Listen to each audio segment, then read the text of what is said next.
Hello friends, మన vehicle మీద ఎన్ని చలానాస్ ఉన్నాయో తెలుసుకోవాలంటే ముందుగా క్రోమ్ ఓపెన్ చేసిన తర్వాత ఏపీ ఈ చలానాస్ పేమెంట్స్ అని టైప్ చేయండి. టైప్ చేయగానే కింద స్క్రాల్ చేస్తే మీకు కిందల ఈ చలానా డీటెయిల్స్ అని వస్తుంది. దాన్ని టచ్ చేయండి. చలానా డీటెయిల్స్, చలానా number, vehicle number, DL number. దీంట్లో వెహికల్ నంబర్ సెలెక్ట్ చేయండి. మీ వెహికల్ నంబర్ టైప్ చేయండి.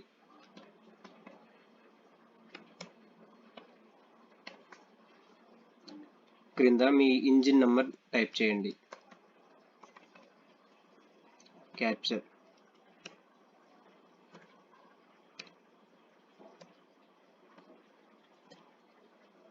Get details. చూడండి ఫ్రెండ్స్, నా వెహికల్ మీద ఎలాంటి చలానాస్ లేవు.